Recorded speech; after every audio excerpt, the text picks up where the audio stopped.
जय माँ वैभव लक्ष्मी। वैभव लक्ष्मी माँ की व्रत कथा एवं आरती। श्री महालक्ष्मी जी के संबंध में अनेक लोक कथाएं प्रचलित हैं। पुराणों के अनुसार सुरों और असुरों द्वारा किए गए समुद्र मंथन में 14 रत्नों से युक्त महालक्ष्मी जी प्रकट हुई हैं।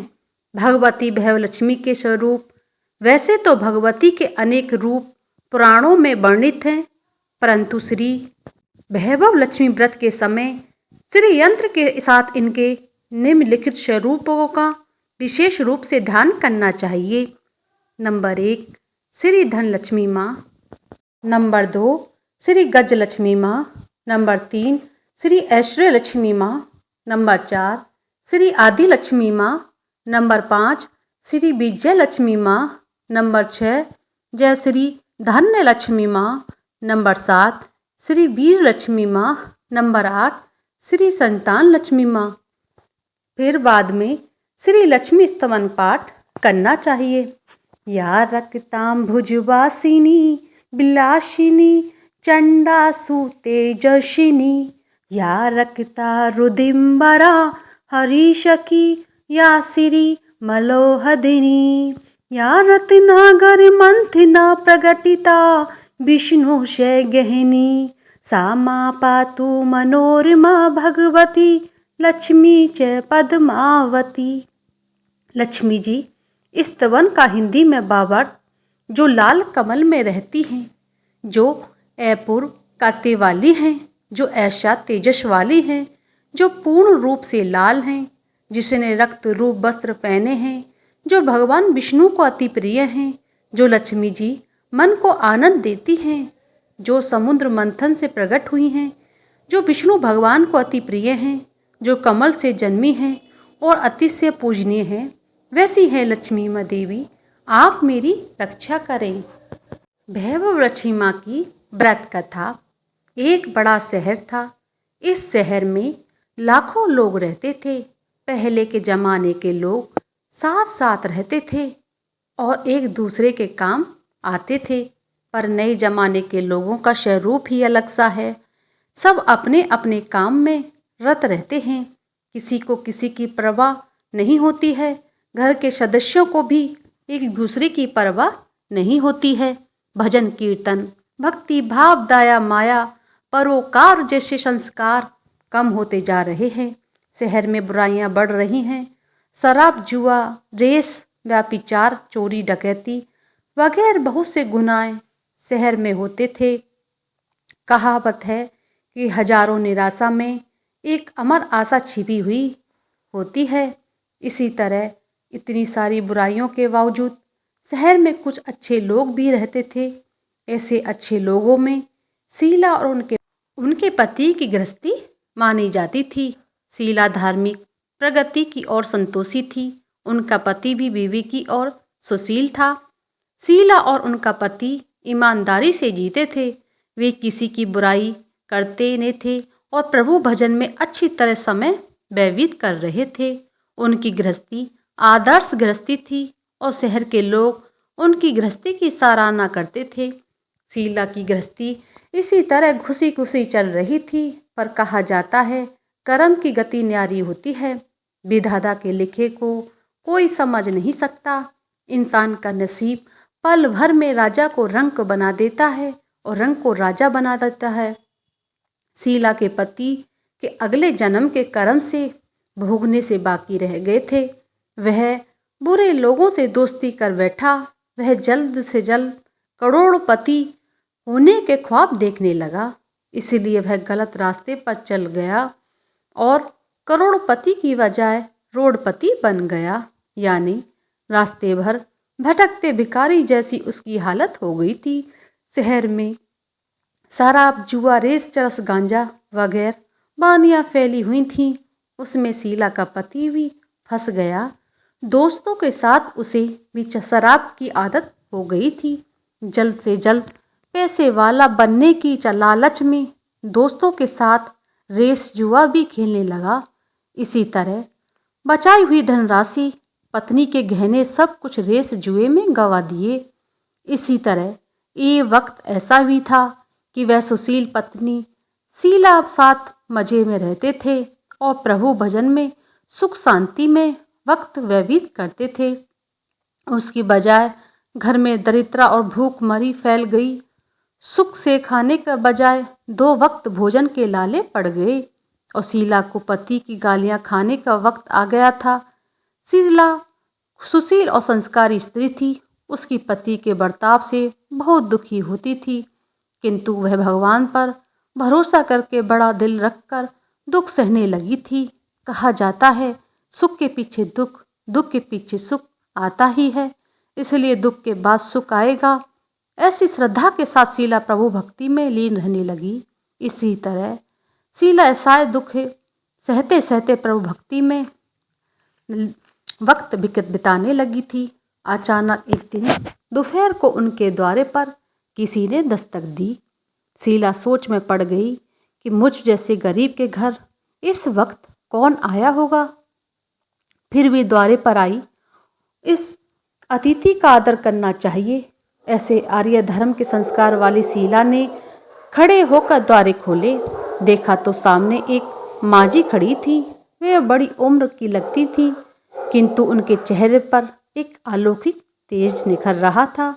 उनकी आंखों में से मानो अमृत बह रहा हो। उनका भव्य चेहरा करुणा और प्यारा में झलकता था। उनको देखते ही शीला के मन में एक अपार सी शांति सी छा गई।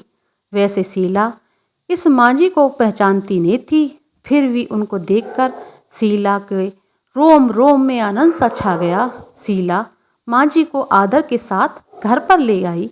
घर में बिठाने के लिए कुछ भी नहीं था, अतः शीला ने सकुचाकर एक फटी हुई चादर पर उनको बिठाया। माँझी ने कहा, क्यों शीला, मुझे पहचाना नहीं? शीला ने सकुचाकर कहा, माँ, आपको देखते ही बहुत खुशी हो रही है, बहुत शांति सी हो रही है। ऐसा लगता है कि मैं बहुत दिनों से जिसे ढूंढ रही थी वे आप ही हैं, पर मैं आपको पहचान नहीं सकती। माँझी ने हंसकर कहा, क्यों भूल गई? हर शुक्रवार को लक्ष्मी जी के मंदिर में भजन कीर्तन होते हैं, तब भी मैं वहाँ आती हूँ। वहाँ पर शुक्रवार को हम मिलते हैं। पति गलत रास्ते पर चढ़ गया, तब से शीला बहुत दुखी हो गई थी और दुख के मारे वह लक्ष्मी जी के मंदिर में भी नहीं जाती थी। बाहर के लोगों के साथ नज़र मिलाते भी उसे शर्म आती थी। उसने याददाश्त पर जोर दिया, पर माँझी याद नहीं आ रही थी। तभी माँझी ने कहा, तू लक्ष्मी जी के मंदिर में कितने मधुर मधुर भजन गाती थी, अभी तू दिखाई नहीं देती थी, इसलिए मुझे हुआ कि तू क्यों नहीं आती, कहीं बीमार तो नहीं हो गई। ऐसा सोचकर मैं तुझे मिलने चली आई हूँ। माँझी के अति प्रेम भरे शब्दों से शीला का हृदय पिघल गया। उसकी आंखों से आंसू आ गए। माँझी के सामने वह बिलख बिलख कर रोने लगी। वह देखकर माँझी शीला के नज़दीक सरकी और उसकी सिसकती हुई पीठ पर प्यार भरा हाथ फैलाकर सद्भावना देने लगी। माँझी ने कहा, बेटी, सुख और दुख धूप और छाँव जैसे होते हैं। सुख के पीछे दुख और दुख के पीछे सुख आता है। धैर्य रखो बेटी। और तुझे क्या परेशानी है? तेरे दुख की बात मुझे सुना, तेरा मन भी हल्का हो जाएगा और तेरे दुख का कोई उपाय मिल जाएगा। माँझी की बात सुनकर शीला के मन में शांति सी मिली। उसने माँझी से कहा, माँ, मेरी गृहस्थी में भरपूर सुख और खुशियाँ भी थीं। मेरे पति भी सुशील थे। भगवान की कृपा से पैसे की भी कोई कमी नहीं थी, इससे हमें बहुत संतोष था। हम शांति से गृहस्थी चलाते ईश्वर भक्ति से अपना वक्त व्यतीत कर रहे थे। अचानक हमारा भाग्य हमारे रूठ गया। मेरे पति को बुरी दोस्ती हो गई। बुरी दोस्ती की वजह से शराब, जुआ, रेस, चरस, गांजा वगैरह खराब आदतों के शिकार हो गए। उन्होंने सब कुछ गंवा दिया और हम रास्ते भिखारी जैसे बन गए। यह सुनकर माँझी ने कहा, सुख के पीछे दुख, दुख के पीछे सुख आता ही रहता है। ऐसा भी कहा जाता है, कर्म की गति न्यारी होती है। हर इंसान को अपने कर्म भुगतने ही पड़ते हैं, इसलिए तू चिंता मत कर बेटा, अब तू कर्म भुगत चुकी है। अब तुम्हारे सुख के दिन अवश्य आएंगे। तू तो माँ लक्ष्मी जी की भक्त है ना। माँ लक्ष्मी जी तो प्रेम और करुणा की अवतार हैं। वे अपने भक्तों पर हमेशा ममता रखती हैं। इसलिए तू धैर्य रख के माँ लक्ष्मी जी का व्रत कर, इससे सब कुछ ठीक हो जाएगा।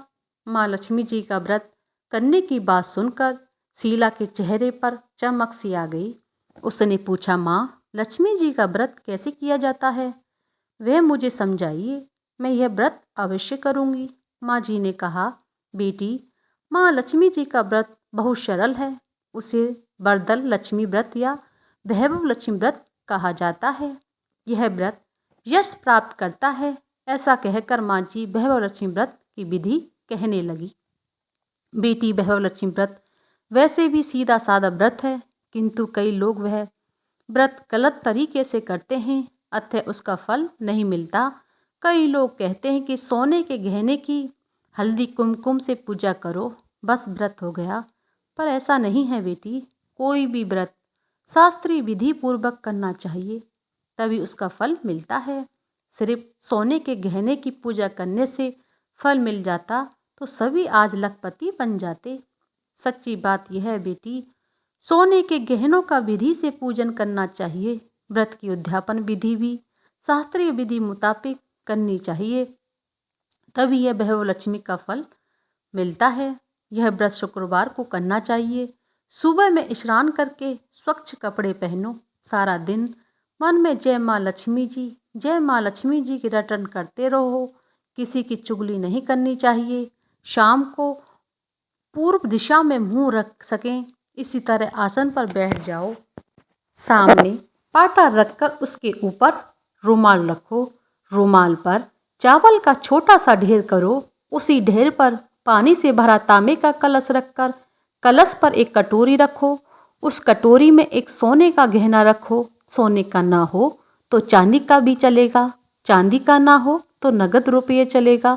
बाद में घी का दीपक जलाकर धूप सली सुलगा कर रखो। माँ लक्ष्मी जी के बहुत स्वरूप हैं और माँ लक्ष्मी जी को श्री यंत्र अति प्रिय हैं, अतः वैभव लक्ष्मी में पूजन विधि करते वक्त सर्वप्रथम श्री यंत्र और लक्ष्मी जी के विविध स्वरूपों का सच्चे दिल से दर्शन करो। इस पुस्तक के अगले पृष्ठों पर श्री यंत्र और माँ लक्ष्मी जी के विविध स्वरूपों की छवि दी गई है। उसके बाद लक्ष्मी स्तवन का पाठ करो। बाद में कटोरी में रखे हुए गहने या रुपये को हल्दी कुमकुम और चावल चढ़ाकर पूजा करो और लाल रंग का फूल चढ़ाओ। शाम को कोई मीठी चीज़ बनाकर उसका प्रसाद रखो। प्रसाद ने हो सके तो शक्कर या गुड़ भी चल सकता है। फिर आरती करके 11 बार सच्चे दिल से जय माँ लक्ष्मी जी बोलो।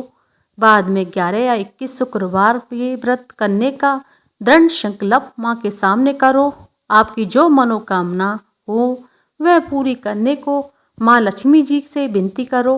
फिर माँ लक्ष्मी जी प्रसाद बांट दो और थोड़ा प्रसाद अपने लिए रखो। अगर आप में शक्ति हो तो सारा दिन उपवास रखो और सिर्फ प्रसाद खाकर शुक्रवार करो। ने शक्ति हो तो एक बार शाम को प्रसाद ग्रहण करते समय खाना खा लो। अगर थोड़ी शक्ति भी ने हो तो 2 बार भोजन कर सकते हैं। बाद में कटोरी में रखा गहना या रुपया ले लो। कलश का पानी तुलसी क्यारी में डाल दो और चावल पक्षियों को डाल दो। इसी तरह शास्त्रीय विधि अनुसार व्रत करने से उसका फल अवश्य मिलता है। इस व्रत के प्रभाव से सभी प्रकार की विपत्ति दूर होकर आदमी मालामाल हो जाता है। संतान ने हो तो उसे संतान की प्राप्ति होती है। सौभाग्यवती स्त्री को सौभाग्य अखंड रहता है। कुंवारी कन्या लड़की मन भावन पति मिलता है। शीला ये सुनकर आनंदित हो उठी। फिर पूछा, माँ आपने वैभव लक्ष्मी व्रत को कि जो शास्त्रीय विधि बताई हैं वैसे मैं अवश्य करूँगी, किंतु इसकी उद्यापन विधि किस तरह करना चाहिए यह कृपा करके मुझे बताइए। माँ जी ने कहा, 11 या 21 जो मन्नत मानी हो उतने शुक्रवार यह वैभव लक्ष्मी व्रत पूरी श्रद्धा भाव से करना चाहिए। व्रत के आखिरी शुक्रवार को जो शास्त्रीय विधि अनुसार उद्यापन विधि करनी चाहिए वे मैं तुझे बताती हूँ। आखिरी शुक्रवार को खीर या नैवेद्य रखो। पूजन विधि हर शुक्रवार को करते हैं, वैसे ही करनी चाहिए। पूजन विधि के बाद श्री फल फोड़ो और कम से कम 7 कुंवारी कन्याओं को सौभाग्यशाली स्त्रियों के कुमकुम का तिलक करके साहित्य संगम की भैरवलक्ष्मी व्रत की एक पुस्तक उपहार में देना चाहिए और सबको खीर का प्रसाद देना चाहिए। फिर धनलक्ष्मी स्वरूप भैरवलक्ष्मी स्वरूप माँ लक्ष्मी जी की छवि को प्रणाम करें। माँ लक्ष्मी जी का स्वरूप भैरव देने वाला है। प्रणाम करके मन ही मन भावुकता से माँ की प्रार्थना करते वक्त कहें, हे माँ धनलक्ष्मी, हे माँ भैरवलक्ष्मी, मैंने सच्चे हृदय से आपका भैरवलक्ष्मी व्रत पूर्ण किया है। हे माँ, हमारी जो मनोकामना की हो वे बोलो, मनोकामना पूर्ण करो, हमारा सबका कल्याण करो। जिसे संतान ने हो उसे संतान देना, सौभाग्यशाली स्त्री को सौभाग्य अखंड रखना, कुंवारी लड़की को मन भावन पति देना। आपका यह चमत्कारी भैरवलक्ष्मी व्रत जो करे उनको सब विपत्ति दूर करना। माँ, सबको सुखी रखना। हे माँ, आपकी महिमा अपरंपार है। इस तरह माँ की प्रार्थना करके माँ लक्ष्मी जी का धन लक्ष्मी स्वरूप को भाव से वंदना करो। माँ जी के पास से भैरवलक्ष्मी व्रत की शास्त्रीय विधि सुनकर शीला भाव विभोर हो उठी। उसे लगा मानो सुख का रास्ता मिल गया है। उसने आंखें बंद करके मन ही मन उसी क्षण संकल्प लिया, हे भैरवलक्ष्मी माँ, मैं भी माँ जी के कहे मुताबिक श्रद्धापूर्वक शास्त्रीय विधि अनुसार भैरवलक्ष्मी व्रत 21 शुक्रवार तक करूंगी और व्रत की शास्त्रीय विधि अनुसार उद्यापन विधि करूंगी। शीला ने संकल्प करके आंखें खोली तो सामने कोई नहीं था। वह विस्मित हो गई। माँ जी ने कहा, माँ जी कहाँ गईं? यह माँ जी का दूसरा कोई नहीं, साक्षात लक्ष्मी जी थी। शीला लक्ष्मी जी के भक्त थी, इसलिए अपने भक्त को रास्ता दिखाने के लिए माँ लक्ष्मी देवी माँ जी का स्वरूप धारण करके शीला के पास आई थीं। दूसरे दिन शुक्रवार था। सवेरे स्नान करके स्वच्छ कपड़े पहनकर शीला मन ही मन श्रद्धा से और पूरे भाव से जय माँ लक्ष्मी जी का मन ही मन रटन करने लगी। सारा दिन किसी की चुगली की नहीं। शाम हुआ, सब हाथ पांव मुंह धोकर शीला पूर्व दिशा में मुंह करके बैठी। घर में पहले सोने के बहुत से गहने थे, पर पति देव ने गलत रास्ते पर चढ़कर सब गहने गिरवी रख दिए। पर नाक की चुन्नी बच गई थी। नाक की चुन्नी निकालकर उसे धोकर शीला ने कटोरी में रख दी। सामने पाटे पर रुमाल रख दिया। मुट्ठी भर चावल का ढेर लगाया। उस पर तांबे का कलश माँ जी ने कही थी, वह शास्त्रीय विधि अनुसार बंधन स्तवन पूजन वगैरह किया और घर में थोड़ी शक्कर थी, वह प्रसाद में रखकर भैरवलक्ष्मी व्रत किया। वह प्रसाद पहले पति को खिलाया। प्रसाद खाते ही पति के स्वभाव में फर्क आ गया। उस दिन उसने शीला को मारा नहीं, सताया भी नहीं। शीला को बहुत आनंद हुआ। उसके मन में भैरवलक्ष्मी व्रत के लिए श्रद्धा बढ़ गई। शीला के पूर्ण श्रद्धा भक्ति से 21 शुक्रवार तक भैरवलक्ष्मी व्रत किया। 21वें शुक्रवार को माँ जी के कहे मुताबिक उद्यापन विधि करके 7 स्त्रियों को भैरवलक्ष्मी व्रत की 7 पुस्तकें उपहार में दी। फिर माता जी के धन लक्ष्मी स्वरूप की छवि को बंधन करके भाव से मन ही मन प्रार्थना करने लगी, हे माँ धनलक्ष्मी, मैंने आपका भैरवलक्ष्मी व्रत करने की मन्नत मानी थी। यह व्रत आज पूर्ण किया है। हे माँ, मेरी हर विपत्ति को दूर करो, हमारा सबका कल्याण करो। जिसे संतान ने हो उसे संतान देना, सौभाग्य स्त्रियों को सौभाग्य अखंड रखना, कुंवारी कन्याओं को मन भावन पति देना। आपका यह चमत्कारी भैरवलक्ष्मी व्रत करे, उनकी सब विपत्ति को दूर करना। माँ, सबको सुखी करना। हे माँ, आपकी महिमा अपरंपार है। ऐसा बोलकर लक्ष्मी जी के धनी लक्ष्मी स्वरूप की छवि को प्रणाम किया। इस तरह शास्त्रीय विधि पूर्वक शीला ने श्रद्धा से व्रत किया और तुरंत ही उसे फल मिला। उसका पति गलत रास्ते पर चला गया था, वह अच्छा आदमी हो गया और कड़ी मेहनत करके व्यवसाय करने लगा। माँ लक्ष्मी जी के भैरवलक्ष्मी व्रत के प्रभाव से उसको ज़्यादा मुनाफा होने लगा। उसने तुरंत शीला के गिरवी रखे गहने छुड़ा लिए थे। घर में धन की सी बाढ़ आ गई थी। घर में पहले जैसा सुख शांति छा गई। भैरवलक्ष्मी व्रत का प्रभाव देखकर मोहल्ले की दूसरी स्त्रियां भी शास्त्रीय विधि पूर्वक भैरवलक्ष्मी व्रत करने लगीं। हे माँ धनलक्ष्मी, आप जैसे शीला पर प्रसन्न हुई, उसी तरह आपका व्रत करने वाले सब पर प्रसन्न होना, सबको सुख शांति देना। जय धनलक्ष्मी माँ, जय भैरवलक्ष्मी माँ। भैरवलक्ष्मी माँ की आरती। ओम जय लक्ष्मी माता मैया, जय लक्ष्मी माता, तुमको निस दिन सेवत, तुमको निस दिन सेवत, हरि विष्णु विधाता। ओम जय लक्ष्मी माता, उमा रमा ब्रह्माणी, तुम ही जग माता, सूर्य चंद्रमा धावत, नारद ऋषि गाता। ओम जय लक्ष्मी माता, दुर्गा रूप निरंजनी, सुख संपत्ति दाता, जो कोई तुमको ध्याता, रिद्धि सिद्धि पाता।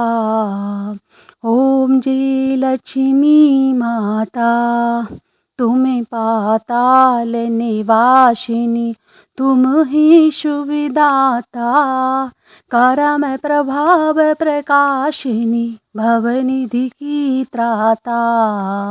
ओम जय लक्ष्मी माता, जिस घर में तुम रहती, सब सुध गुण आता, सब संभव हो जाता, मन नहीं घबराता। ओम जय लक्ष्मी माता, तुम बिन याज्ञ न होवे, वस्त्र न कोई पाता, खाने पाने का भैभव सब तुमसे आता। ओम जय लक्ष्मी माता, शुभ गुण मंदिर सुंदर, क्षीरोदती जाता, रतन चतुर्दश तुम बिन कोई नहीं पाता। ओम जय लक्ष्मी माता, महालक्ष्मी जी की आरती जो कोई नर गाता, उरे आनंद समाता, पापी उतर जाता। ओम जय लक्ष्मी माता, बोलो भगवती महालक्ष्मी जी की जय।